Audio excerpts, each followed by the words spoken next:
Pourquoi ai-je choisi ce thème des Béarnais en Argentine? Premièrement, parce que ça m'intéresse en particulier.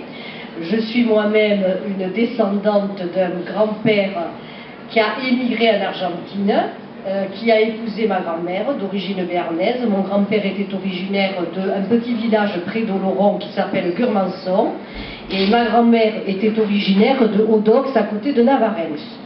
Bon, mon grand-père est parti en Argentine au début des années 1870, je pense 1873. Quand je suis allée aux archives de la Gironde pour éplucher justement les visas, parce que je savais qu'ils avaient pris le bateau à Bordeaux, malheureusement l'année 1873 est absente, parce qu'il y a eu, m'a-t-on dit, un incendie. Tout ce qui concerne l'année 1873 a disparu. Par contre, en Argentine, j'ai pu obtenir un renseignement par l'intermédiaire d'un cousin qui a retrouvé la trace donc de la fratrie des Paisas, parce que quand ils sont partis en 1873, ils sont partis 2 frères et une sœur. Donc, je vous ai expliqué pourquoi j'ai choisi cette thématique, pour des raisons familiales. La deuxième raison qui m'a fait choisir le thème de l'émigration béarnaise dans le Béarn, c'est que le Béarn est une terre traditionnelle d'émigration. Lily tout à l'heure et Michel vous ont dit que des Béarnais, en particulier Sarah Mayout au jeu, avait quitté au jeu pour s'installer à Cadiz, je crois, ou non, à Montillana, en Andalousie. Effectivement, les Béarnais, depuis très longtemps, ont des contacts avec l'Espagne. Bon, des contacts qui s'expliquent par des raisons historiques. Les États de Béarn étaient en effet alliés au royaume chrétien aragonais, navarrais et catalan à l'époque de la Reconquête. Et en particulier, Gaston de Béarn a participé, par exemple, à la libération de Huesca, je crois que c'est Huesca d'ailleurs, et Saragosse, aux côtés de Alphonse le Batailleur. Donc, il y a des liens historiques étroits entre les États du Béarn et la couronne d'Aragon. Et beaucoup déjà de Béarnais émigraient en Aragon, et ceci depuis le Moyen-Âge. Je ne vais pas remonter jusqu'à l'époque du chemin de Saint-Jacques, encore que les fort possible, comme un des chemins passés par Oloron et par le port le col de Pau pour rejoindre les chemins côté espagnol. Il est fort possible qu'il y ait eu déjà des Béarnais qui se soient installés dans le Haut-Aragon, comme on a dit d'ailleurs que ce sont des gens de Canfranc, donc proches de la frontière des Pyrénées, qui au Xe siècle, au début du XIe, ont repeuplé la ville d'Oloron. Je ne sais pas si vous avez entendu parler de la repopulation des Oloron, et d'ailleurs, Oloron a le plus ancien fort béarnais, c'est-à-dire sur le modèle des fueros espagnols, c'est-à-dire des livres, des chartes qui faisaient l'inventaire des franchises, des libertés accordées aux Béarnais, en contrepartie de la protection que leur accordait le suzerain. Donc cette émigration est ancienne, on peut la faire remonter au Moyen-Âge, et une émigration qui d'abord a touché les États, on va dire, au sud des Pyrénées, puis ensuite s'est dispersée sur toute l'Espagne. Une autre des raisons qui explique cette tradition, cette émigration, on va dire, qui est une tradition chez les Béarnais, c'est le prestige qu'avaient les Hongrois en Espagne. Lily vous a dit tout à l'heure d'ailleurs que Joseph Saramago était hongrois. Ils étaient recherchés pour leurs compétences, effectivement, et en particulier, les gens de la vallée de Sceaux étaient réputés les plus, on va dire, les Hongrois les plus fameux. Des gens de Bielle, des gens de Lareuse, des gens d'Arudi ont souvent exercé ce métier, au-delà des Pyrénées, mais revenaient après chez eux. D'autres ont fait souche en Espagne. Donc ça c'est la troisième raison. Et enfin, ça a souvent été, la présence des Béarnais en Espagne a souvent été un tremplin pour émigrer après en Argentine. J'en veux pour preuve l'histoire très fameuse de la famille Pueyrredón. Alors, ces Pueyrredón, alors en espagnol Pueyrredón, en béarnais Puredón, c'est-à-dire le puy, en béarnais c'est le sommet, redón c'est arrondi. Bon, ça c'est pour expliquer l'étymologie du patronyme, c'est-à-dire une famille originaire d'Issor, au bord d'une petite rivière qui s'appelle le Lourdios, proche de Lourdios, une petite vallée très encaissée, et je suppose que la famille Puredón devait avoir une propriété sur un sommet arrondi, ce qui explique le nom du patronyme. Donc, ce Pueyrredón, le premier qui nous intéresse, s'appelle Jean Martin. Il va rejoindre, il est né à Issor dans les années 1735, dans la première moitié du XVIIIe siècle, et il va rejoindre son frère Diego, qui a déjà pris, vous voyez, un prénom espagnol, qui exerce le commerce à Cadix. Il part en 1700. Je ne veux pas dire de bêtises, en 1755, à l'âge de 15 ans, il part rejoindre son frère à Cadiz et il rentre, il rentre dans cette maison de commerce, mais parallèlement, il est intégré aux armées royales. Donc je crois qu'il s'engage dans l'armée d'Espagne, il est jeune, et pour le remercier, le roi d'Espagne lui accorde la possibilité d'implanter une maison de commerce en Argentine. Et voilà donc notre Béarnais d'Issor, après avoir passé quelques années à Cadix et en Espagne au service du roi d'Espagne, s'embarquer pour l'Argentine, où il arrive donc vers les années 1755 ou 60, je ne sais pas exactement quand c'est qu'il y arrive, et là il va exercer le métier de commerçant. On est donc, vous le voyez, dans la deuxième moitié du XVIIIe siècle, ancien. Donc on va dire que l'émigration béarnaise a ceci en commun avec celle des Basques d'être ancienne. Je parle au niveau du début des vagues d'immigration qui ont contribué au peuplement de l'Argentine. Donc je reviens à mon Pueyrredón. Il s'installe donc en Argentine, il s'installe à Buenos Aires et il commence à faire un négoce de gros et de détail, ce qui l'amène un peu aux quatre coins du pays et également à implanter quelques antennes au Pérou. Il se marie avec une argentine d'origine irlandaise et de ce mariage naîtront 8 enfants, dont un deuxième, Juan Martín. Il a pris le prénom de son père, Pueyrredón. On a maintenant, on va dire, hispanisé son nom de famille. Et ce Pueyrredón va être, comment dirais-je, un personnage très célèbre en Argentine. Il va pratiquer les humanités au Collège Royal de Buenos Aires, où il est né d'ailleurs en 1775. Oui, c'est ça, 1775, je crois. Je vous demande de m'excuser parce que j'avais tout ça sur Internet et comme je n'ai pas pu utiliser les données, bon, tant pis pour les dates, vous m'excuserez si je fais quelques erreurs. Et donc, ensuite, bien sûr, il réussit dans cette carrière, il a ses humanités, il s'était déjà fait une place dans le commerce en Argentine, il maîtrisait toutes les langues, c'est-à-dire le français, l'espagnol, l'anglais, le portugais, et quand son père décède, eh bien, il repart en Espagne où la famille, effectivement, a des intérêts économiques. Il se marie avec sa cousine, Dolores, qui malheureusement va décéder à son retour à Buenos Aires, et ceci dans les années 1803-1804.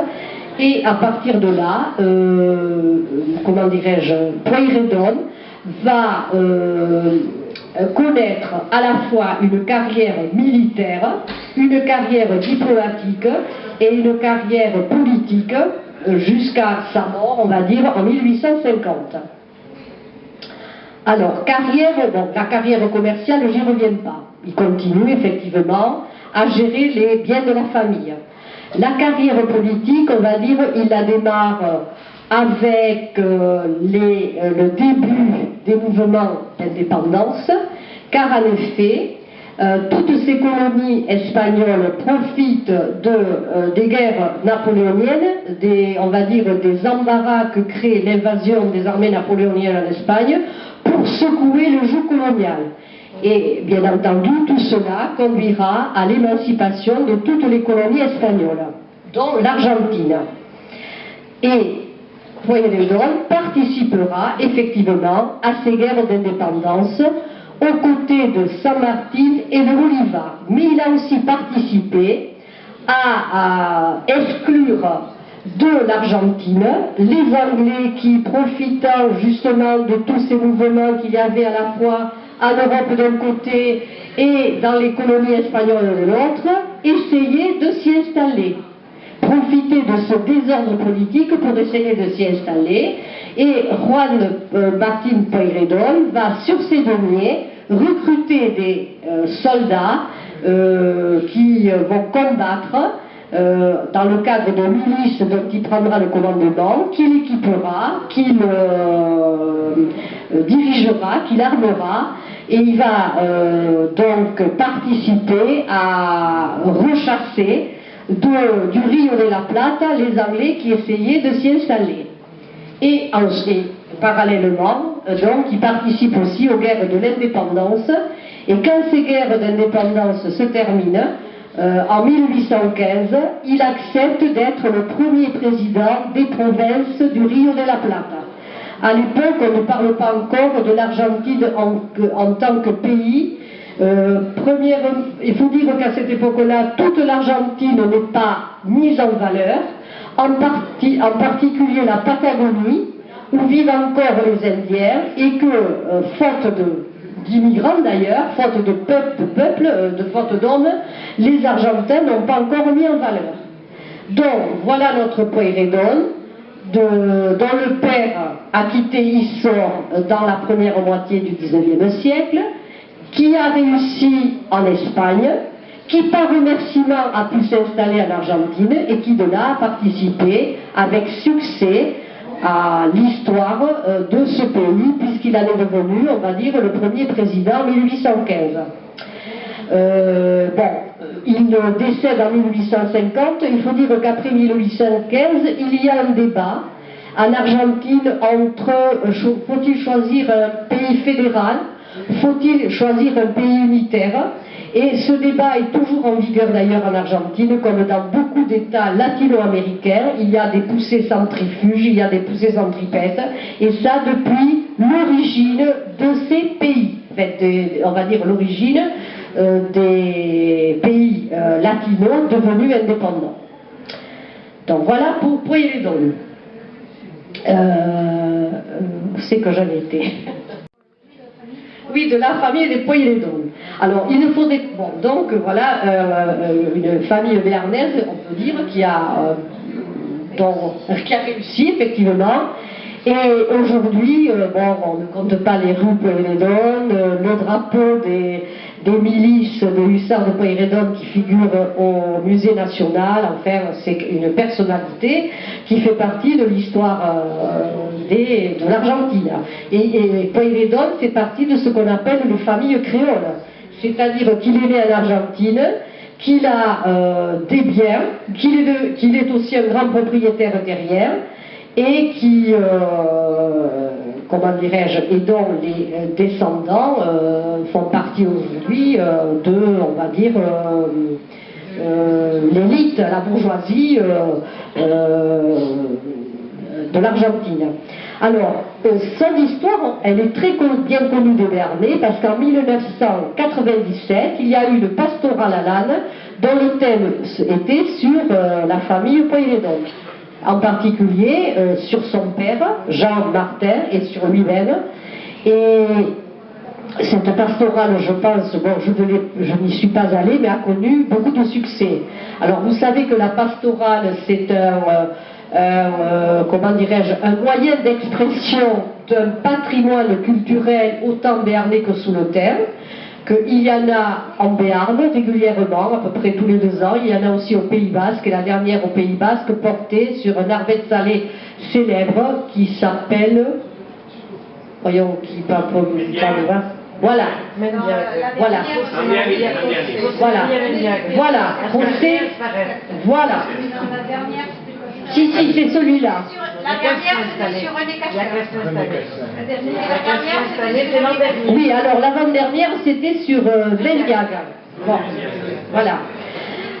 Donc, tout ça pour dire que très souvent, dans les pastorales béarnaises ou soulotines, on utilise des Argentins, puisque c'est le cas de certains verres salés et de Pueyrredón, pour illustrer dans ces, on va dire, ces pièces de théâtre en plein air, puisque généralement ça a lieu en été, des figures célèbres. Encore que l'arbet salé dont il est question n'était pas du tout connu des sous-le-terre, mais à l'occasion de la pastorale, ils ont, voilà, ils ont appris à nous connaître.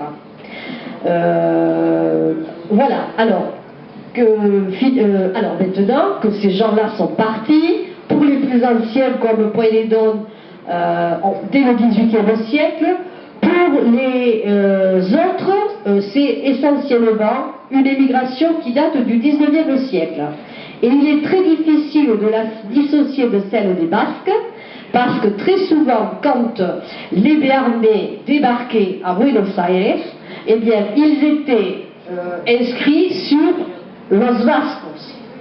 Et d'ailleurs, si vous avez lu Alberto Saramonde, qui est lui aussi d'origine béarnaise, qui est aujourd'hui un spécialiste on va dire, de l'immigration argentine, qu'elle soit basque ou aussi bien que béarnaise, il dit lui-même qu'il est très difficile de dissocier ceux qui relevaient des Béarnais de ceux qui relevaient des Basques, parce qu'ils étaient inscrits sur les mêmes listes.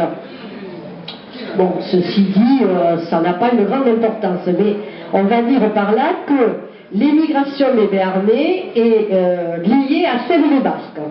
D'où partent-ils essentiellement? Du Piémont béarnais, donc on va dire de la partie au pied des Pyrénées, des gens d'Oloron. Bon, j'ai évoqué tout à l'heure au Pueyrredón, bon, Issor, c'est quoi, à 10 km d'Oloron. C'est le Piémont, effectivement, pyrénéen. Autre famille célèbre d'origine oloronnaise, c'est la famille du grand écrivain argentin, qui est la famille Bioy Casares.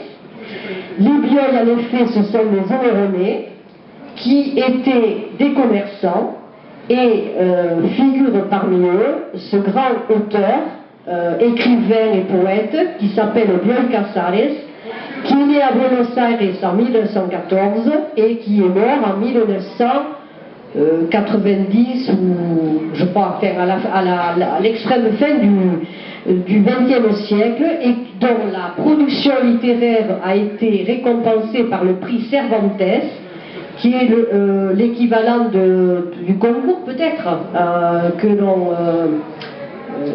l'on décerne aux écrivains à succès en France. Je ne sais pas si on peut comparer le prix Cervantes au prix Goncourt. Hein. Enfin, il appartient à cette génération d'écrivains comme Borges. Bon, mais lui, je ne pense pas qu'il soit d'origine pyrénéenne. Hein. Je pense plutôt d'origine espagnole. Mais Bioy Casares, la famille Bioy, parce que bon, Casares, ça doit être la famille de sa mère, mais la famille Bioy était originaire d'Oloron. Et moi, je me souviens enfant, qu'à l'actuelle place de Raca, à Oloron, un magasin qui aujourd'hui est un magasin de sport, il y avait là la droguerie Bioy. Est-ce que ça évoque quelque chose pour les Oloronnais? Est-ce qu'il y a des Oloronnais dans la salle? Ça te doit te rappeler quelque chose, Lydie. D'ailleurs, M. Bioy encourageait beaucoup les échanges avec Kraka. Oui. Très ouvert. Et je me souviens qu'il disait très souvent à ses clients, bon, c'était la seule droguerie de Laurent d'ailleurs, qu'il était très fier parce qu'il avait un très célèbre écrivain en Argentine, parmi sa parenté.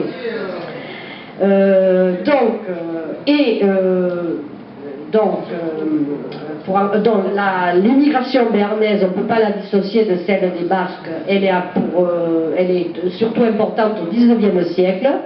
Et qu'est-ce qui peut l'expliquer? Peut l'expliquer le fait que, en Béarn comme en Pays Basque, les propriétés n'étaient pas divisées, c'était l'aîné de la famille, qu'il soit fille ou garçon, qui héritait de la propriété, dont le droit d'aînesse pouvait être une cause de départ. Si ce n'était pas en France, c'était à l'étranger. La deuxième raison, c'est la conscription. En effet, les guerres du Second Empire, et elles ont été nombreuses, puis les guerres, la guerre franco-prussienne par exemple, autour de l'année 1870, à une époque où le service militaire, au moins sous le Second Empire, durait 7 ans. Je ne crois pas que je me trompe, Michel, c'est ça, 7 ans. Hein. Donc effectivement, on comprend que beaucoup de jeunes gens refusaient la conscription qui les aurait obligés à être, on va dire, sous les drapeaux pendant 7 ans. Et beaucoup ont choisi le départ en Argentine pour cette raison. En tout cas, dans ma famille, le premier à partir est ton Pierre, et il est parti en 1862, et les autres sont partis après 1870, à une époque effectivement où le service militaire était long, et leur nom figure d'ailleurs sur les listes des conscrits, des insoumis qu'on retrouve dans les archives à Pau. Donc je sais qu'ils sont partis pour cette raison-là. Donc beaucoup à cause de cela, et enfin la troisième raison, c'est que cette immigration, elle est souhaitée par les autorités argentines. Le pays est vide, il faut le mettre en valeur, et que font les présidents, que ce soit les présidents irigoyens, donc d'origine basque, eh bien ils font appel essentiellement par le biais de la publicité que peuvent faire les compagnies de navigation, en particulier les messageries maritimes, pour encourager l'immigration vers le Rio de la Plata. En effet, il y a quelque chose à savoir, c'est que, en gros, si on fait le compte des départs vers le continent latino-américain, du Mexique, on va dire à la Pointe de Feu, c'est l'Argentine qui a reçu le plus d'immigrants dans la période qui va de 1850 à 1914. Tout comme ce sont les États-Unis qui, dans le même laps de temps, ont reçu aussi le plus d'immigrants. Attendez, c'est en valeur absolue, c'est quand même moins important la population immigrante vers l'Argentine qu'elle n'a été vers les États-Unis. On estime à peu près en valeur absolue à 3 millions les Français qui ont peuplé l'Argentine entre 1850 et 1914, et parmi, on dit français, mais on pourrait dire basco-béarnaise, et bigourdane également. En effet, ici, je m'exprime sur l'immigration pyrénéenne en tant que membre de l'AME, Association pour la mémoire de l'immigration, mais j'appartiens aussi à l'ABAO, qui est une association des Hautes-Pyrénées, et qui s'occupe plus particulièrement de l'immigration des Bigourdans. Il faut savoir que là aussi, il y a quelques figures célèbres. Excusez-moi pour cette parenthèse, je sors un peu du Béarn, mais après tout, la Bigorre et le Béarn, c'est pas très éloigné géographiquement. Et parmi ces Bigourdans, je veux retenir le nom de Dominique Pourteau, de Rivière, une commune proche de Saint-Gaudens, qui a fait partie des soldats recrutés par San Martín au moment de l'indépendance l'Argentine et qui a lutté aux côtés de soldats créoles en particulier. Il n'y avait que 2 Français dans les armées recrutées, dans les milices plutôt recrutées par San Martin, et qui a participé à la victoire de San Lorenzo où il est mort. Et à Rivière, on a aujourd'hui on a posé une plaque qui commémore l'événement. Et à San Lorenzo en Argentine, il y a aussi une plaque qui commémore l'événement et où ce Dominique Porto figure. Comme il y a aussi une plaque à Issor qui a été apposée par l'Argentine après la pastorale de 1997. Il y a à Issor un pont qui s'appelle le pont Pueyrredon, on dit Pueyrredon à Issor, et les terres encore de la famille qui sont exploitées par des descendants de cette famille. Donc ça c'est pour, on va dire, les cas que j'ai cités, Pueyrredon, Bioy Casares, ou ce Bigourdan qui a participé à cette bataille, on va dire ce sont quelques figures célèbres. Mais à côté de ça, on va dire que les 3/4, pour ne pas dire les 9/10 des immigrants béarnais, et puis c'était pour essayer de s'en sortir.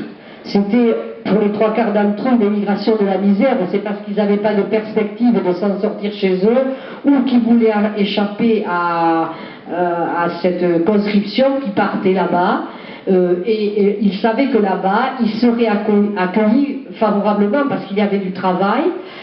C'est effectivement à partir de l'indépendance, on va dire à partir de 1815, que les Argentins vont d'abord conquérir le territoire qui correspond à la provincia de Buenos Aires, et c'est cette provincia que je vais vous montrer ici sur la carte. Voilà la provincia de Buenos Aires, qui a un territoire qui correspond en gros à la superficie de la France, qui a accueilli la majorité des Basco-Béarnais de l'Argentine. En particulier, les Béarnais sont très nombreux encore dans des villes de la provincia, dans un rayon à peu près de 300 à 400 km autour de Buenos Aires, la région de Azul, la région de Rauch, qui sont des petites villes, des villes comme Ayacucho, Adolfo Gonzalo Chavez. En tout cas, c'est dans ces villes-là que moi j'ai retrouvé beaucoup de patronymes d'origine basco-béarnaise, et surtout on s'en rend compte quand on visite les cimetières.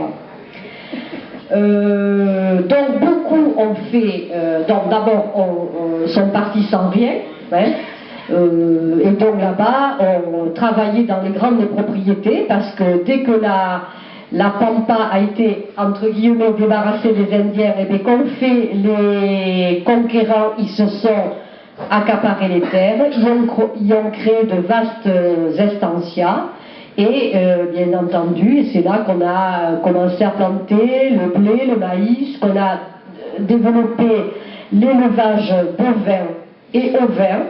Beaucoup de Béarnais d'ailleurs étaient des bergers, parce que beaucoup ne savaient pas monter à cheval, mais après, bien sûr, ils ont appris à monter à cheval, donc ils sont devenus des gauchos comme des gardiens de troupeau. Et quand ils ont, comment dirais-je, acquis, quand ils ont pu constituer un petit bas de laine, ils se sont mariés.